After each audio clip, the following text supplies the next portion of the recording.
Vivekananda. And when he was in America, after breakfast, he suddenly, on the breakfast table itself, he took out one envelope. He took out one envelope, that old envelope, and he cut it. So there was, second side was blank. On that, he started making a design of the emblem that will be registered for Ramakrishna Mutt. And that is why you find in all our publications, you will find an emblem of Ramakrishna Mission. That was designed by Swami Vivekananda. So he was a leader who gave, he was a visionary, not only visionary, a missionary. He started it and he gave the mandate, Shiva Jnana Jiva Seva, worship the God in man. But not only that, he gave that emblem. He said the emblem should be such that is a registered emblem. Nobody else, no other organization can use this emblem. And he said the emblem should be such that by that emblem, you get the whole philosophy of Ramakrishna Mission or of Swami Vivekananda. What is that emblem? You find that emblem, it must be somewhere in our publications. You might be getting, this is the emblem you are getting.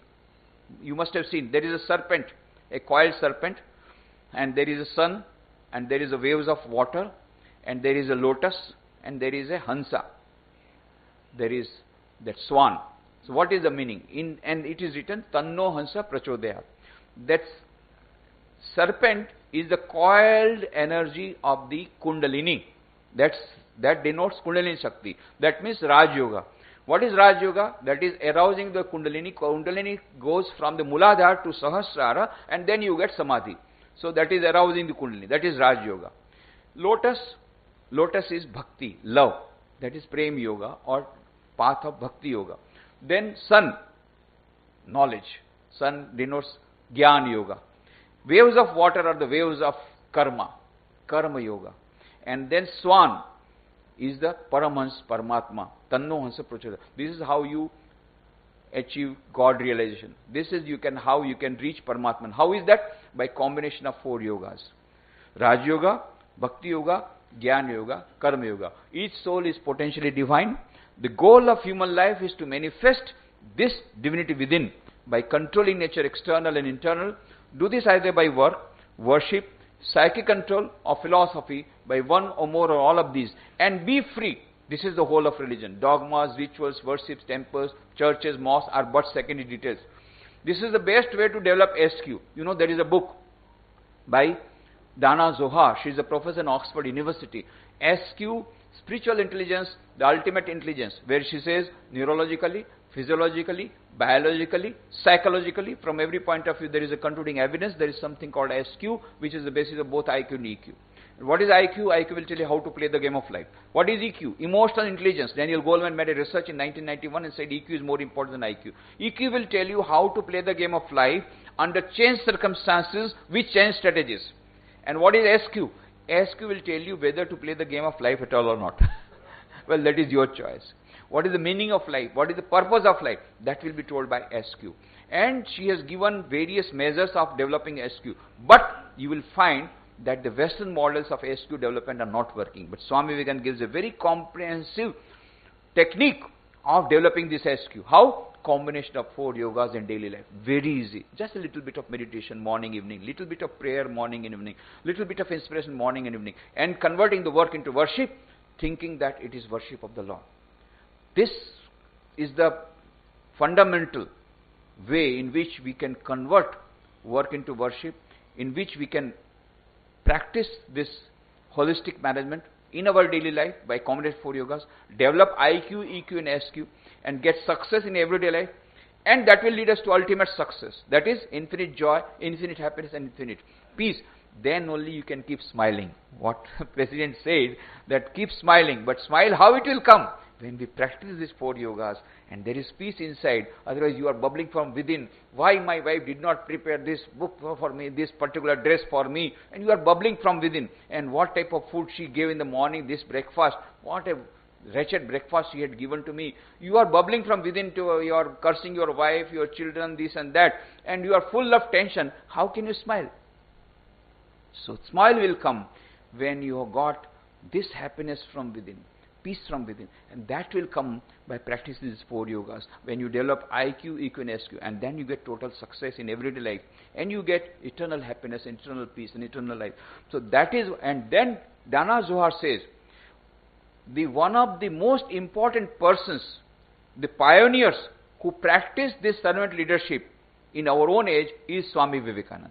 He also gives the name, she also gives the name of Swami Vivekananda. So, Swami Vivekananda had a very, very broad spectrum. He practiced servant leadership, what we are talking about. He advocated trusteeship management. Whatever we are talking about, the management values, he has practiced them, he has told about them. He was a global leader, which is very important for a global civilization. And he was a visionary and a missionary in one. And he was not an astrologer, but a visionary. Whatever he has told has come true. For example, he told in 1897, India will become independent within 50 years. And exactly after 50 years, 1947, India became independent. He also said, India will become independent in an informal way, without waging a war. Nobody ever dreamt that a country could become independent without waging a war. Because Mahatma Gandhi came up only in 1915. Later on, he started non-cooperation movement. But Swami Vivekananda visualized it. Swami Vivekananda, whatever he said, has come true. He also said in 1897 in his lecture in Chennai, India shall conquer the world by spiritual culture. That is yet to happen. It has already started happening, you know.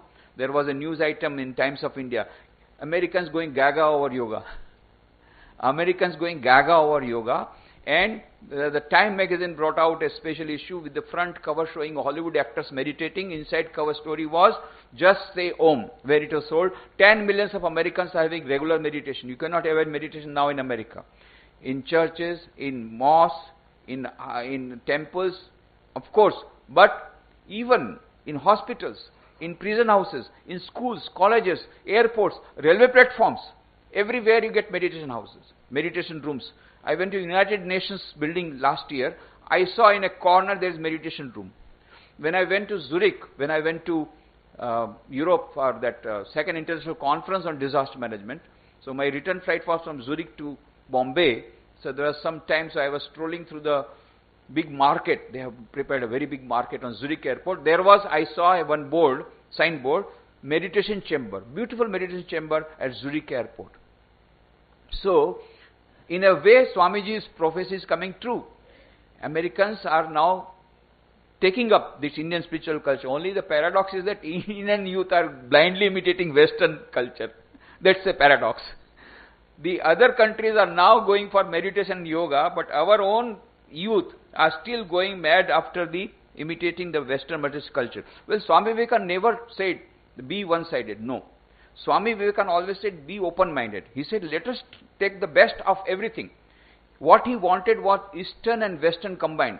He said, what we want is Western science coupled with Vedanta. Good things we must learn from other countries. He did not want to be one-sided, or he was not a closed mind. But he said, why do you want to blindly imitate the Western materialistic culture, which is giving rise to so many suicides, so many mental patients?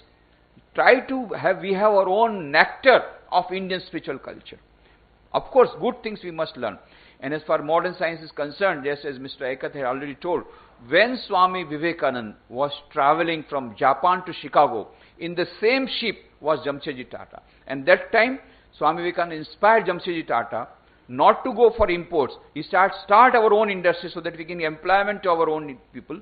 And he gave him inspiration to start Indian Institute of Science at Bangalore.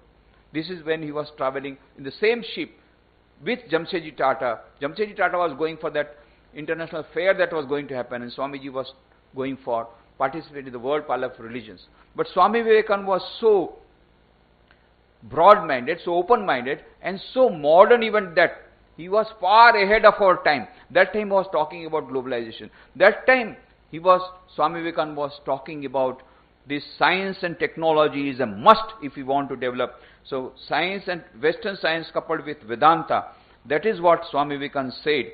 So he had a global perspective, and that is why Federico Mayer, the Director General of UNESCO, in 1993, when you know that centenary of Swami Vivekananda's participation in Chicago Parliament Regions was being observed, on October 8, 1893, there was a big celebration in Paris. At that time, Federico Mayer, the Director General of UNESCO, said, why we are celebrating Swamiji's participation in Parliament religions? Why UNESCO is celebrating? He gave the reason. He said, when I went to the constitution of Ramakrishna Mission that was drawn up by Swami Vivekananda in 1897, I was surprised that that constitution was exactly similar to the constitution drawn up by UNESCO in 1947. He was so far ahead of his time. He was talking about harmony of religions. He was talking about serving the poor. He was talking about taking care of the underprivileged. In 1897, he was far ahead of our time. He said that is why UNESCO is the proper place to celebrate Swami Vivekananda's participant in World Parliament in the Parliament. And now UNESCO is celebrating 150th birth anniversary of Swami Vivekananda. So Swami Vivekananda is very, very relevant today. I can go on, but I think there is some question answers to be there. So at the end, I would like to only say that Swami Vivekananda was a multifaceted personality.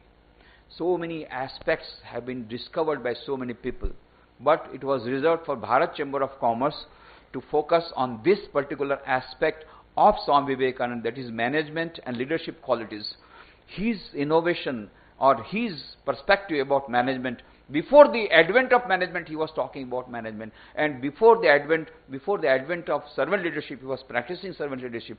This aspect of Swami Vivekananda's personality, of Swamiji's message, his global perspective, was not very well focused, and it's a very good beginning. And Bharat Chamber of Commerce has taken the initiative to unravel this type of personality, this aspect of Swami Vivekananda. That's a great thing. We need to do that so that Swamiji's message is relevant for everybody, for managers, executives, for the poor people, for the educationists, for the teachers, for the students. He messages for all. He loved all because he believed in Vedanta. For him, everybody was a manifestation of the same Brahman. There was a beautiful song, very favorite song of Swami Vivekananda. And he was a great singer. And Sri Ramakrishna also was a great singer. So whenever Naren would come, Sri Ramakrishna, Naren, please sing. Naren, gao, ek to gao. And then Naren will sing. Then Naren said, no, I'm going. No, not before you have sung that song. That is the favorite song of Sri Ramakrishna and also the favorite song of Swami Vivekananda. Which one is that song? That is the song written by the last Mughal emperor, Bahadur Shah Zafar. He was a Sufi saint, but the message of whole Vedanta goes there. तुझसे हमने दिल को लगाया, जो कुछ है सो तू ही है, एक तुझको अपना पाया, जो कुछ है सो तू. Everywhere is the same universal consciousness present.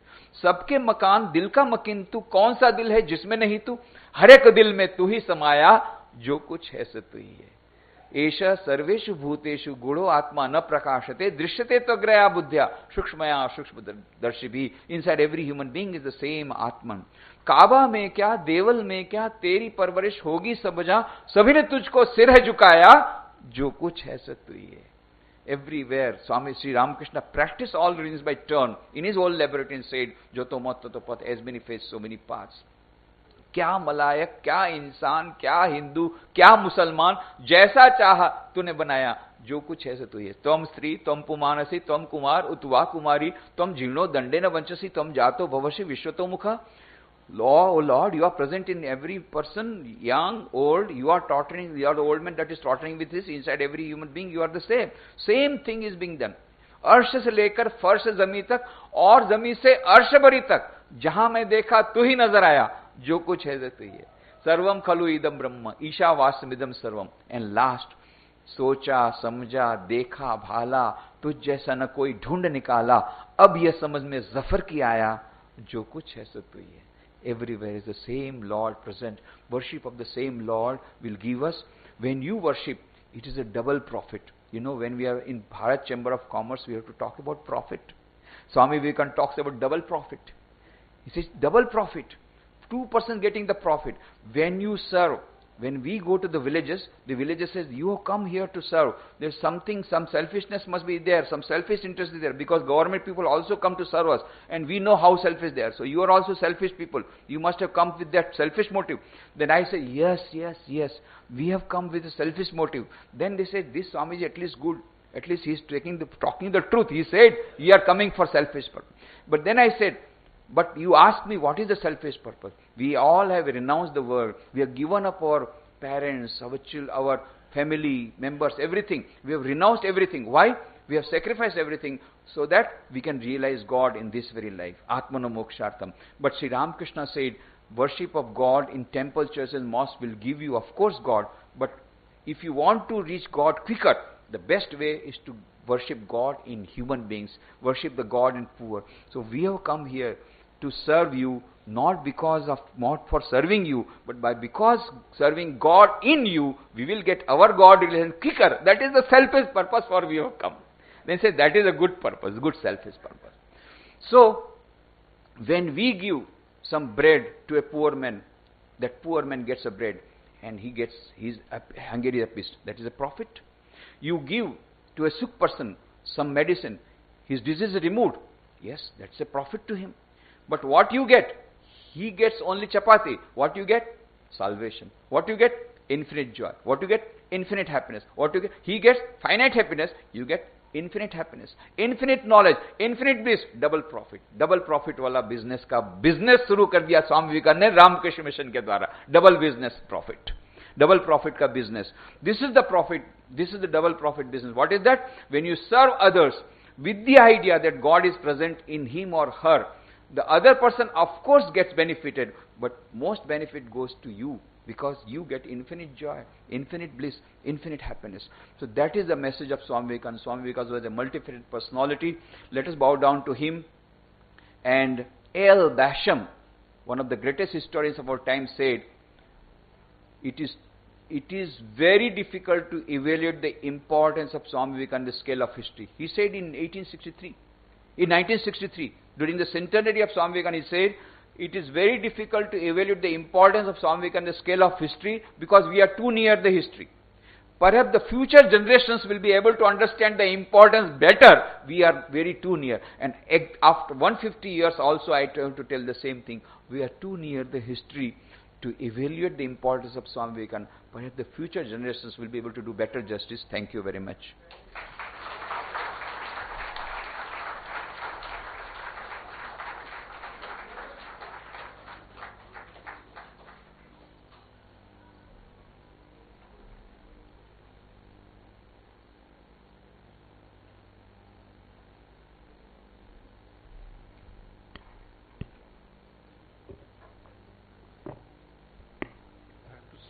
Even though we are speechless. We all hoped we'll go back home with something. I think we are all going to go back home with a lot of things. Just some questions? Yeah, questions they can take, and also I have brought some books and CDs they can take. And some questions they can ask. Swamiji has brought some books and CDs which are there on display. You can have a look at them and take them. And because of the magnitude of the message involved, because it is so important that this message should go out of this room, and I am sure all of us will spread the message around in our own capacity, I'll make a small change compared to the way we handle question and answer sessions. And I will give the first choice to the media because they are the people who can take this message outside this room. So, is there any question the media would like to ask?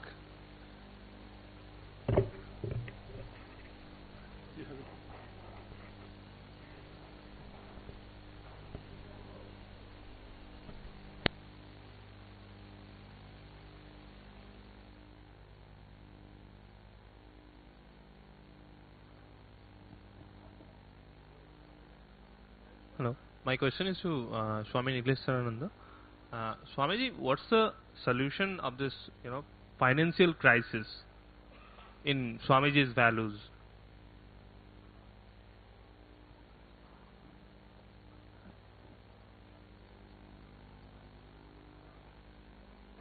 Which newspaper do you present?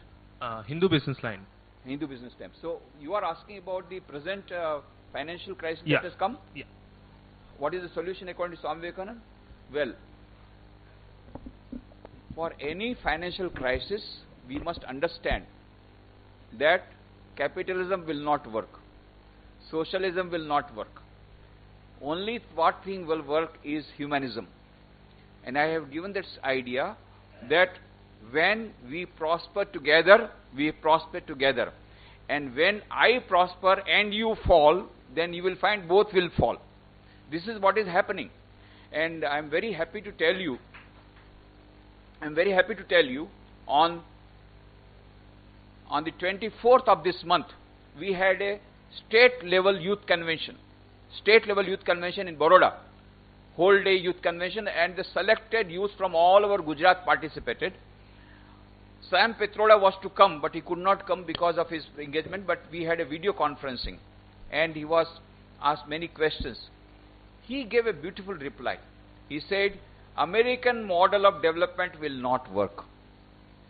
We have to develop our own Indian model of development based on Indian culture and the background of the teachings of Mahatma Gandhi and Swami Vivekananda, and that should become so successful that the countries like South Africa and other countries will not go for studying the economic model development of America, but would come to India to imitate our model of development. We have to have our own model of development based on our Indian spiritual culture, based on our methods of humanism, based on our spirituality, based on the teachings of Gandhiji and Swami Vivekananda, which was based on humanism, and which was not based on capitalism, which was not based on corruption, which was not based on exploitation of workers, but of taking workers also in their own fold, worshipping the God present in human form, whether in labor force, whether in supervisors, whether in management. These two extremes have to be avoided. One is neglecting the masses, one is neglecting the managers. No, both are necessary for us. So we have to see God in managers, we have to see God in the workers also. So this humanistic approach based on Vedanta, which is our own Indian culture, will be giving us a new model of development, and that will resolve this present economic crisis. And at present, today if we are surviving, it is because of our Indian culture and Indian background. And why America is not able to survive? Because that is based on consumerism. Khao, pio, moj karo, mar jao. Khao, pio, moj karo, mar jao. As eat, drink and be merry and die. This is their culture. But in our country, we don't have that culture. Our spiritual culture says that yes, the purpose of life is not only eat, drink and marry, but we have a special purpose of life. And that is getting the joy from within. And that spiritual joy can come from a simple bread also, from a simple dress also. So their economies produce more, sell more, get more, make the economy thrive. And if you don't have money, go for credit card.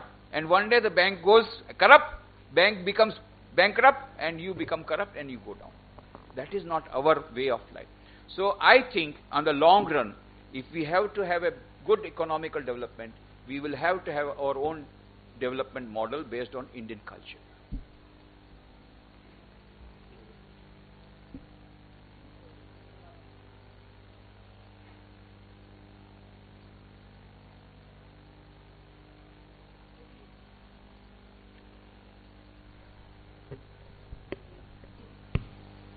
Now some questions from our members and the audience, please. Swamiji, thank you for your astounding speech. It was very absorbing. And not only that, really, we are going back home much more learned on the vision of Swami Vivekananda than what we were before we came here to hear your speech, sir. Now, I have a small question about the holistic thought advocated by Swami Vivekananda about charity. The question is, suppose I use charity as a promotional strategy for myself. I am benefiting the society. At the same time, I am promoting myself. What would be the, from the vision of Swami Vivekananda, how would you react on, respond on this? Say, for example, sir, I'm just saying, for example, corporate social responsibility. The companies are taking responsibility of the society But at the same time, you know, in a way, they are also, that is becoming a strategy to promote themselves also. So this is the only, I mean, a way of how they are promoting themselves, at the same time benefiting the society. This is, on this I just wanted your response. Very good. Now, very good question. What I will say is that we have to choose between two evils, lesser evil and bigger evil. Bigger evil is like this, that the corporate sector becomes irresponsible, does not look after the poor people, and spends all its money in drinking liquor. Another lesser evil is that the company is making use of the funds for charity, for advocating its own. Which will be, out of the two, what will you choose? What will you choose? Out of the two? Second one. So that is what I am saying. The ideal thing would have been that all the corporate managers and executives become like monks, purely unselfish, and not caring even for name and fame, and only unselfish service. That can happen, that's very good. And some companies are doing that also, not that they are not doing. They are more interested in the service aspect rather than promoting their own name. Whereas some companies are more interested in promoting their own names rather than real service. In fact, there are some companies I know which are doing social service in the name of only their reports are there coming out. Nothing is being done. That also is there. So there are various grades of these companies. But I will try to give maximum marks to that company who will try to do service with the spirit of worship of God in man. That is the best. But if that cannot be done, at least if it does not exploit its workers, and if it does some sort of charity and looks after the other people with a humanistic impulse, maybe in the process taking mileage out of it is better than the others. Thank you very much. Yeah. I would like to thank you for the discourse, and I would want to know what was Swami Vivekananda's vision regarding advice for government to carry out this vision. Well, as I told you, I will give you the answer in a different way. When Swami Vivekananda was there, there was no government. There was British government, but he knew that British government is here to suck our blood. That also he knew very well. So it is told, we don't have any authentic background, but it is told that he used to meet all the kings and princes to unite them together to throw away the British government, because he saw that British government did not do good to us. We do not have document evidence for that. But one thing we know, that Swami Vivekananda time and again said, liberty is the first condition of growth. And he used to talk about political freedom also to many places. So what he said was that, what we are now talking about government officers, that time there were princes were there. He used to meet the princes and tell them that your responsibility is not only entertainment of yourself, but also to look after the needs of the poor people or the people of whom you are ruling. Not only that, he influenced Maharaja Khetri to start a laboratory in his own palace. Not only that, he told him to look after, start educational institutions for the poor people. Khetri also, in Gujarat also many places, he influenced them to start education for women. So Swami Vivekananda believed that the government officers, because they are public servants, should give more importance to service attitude rather than only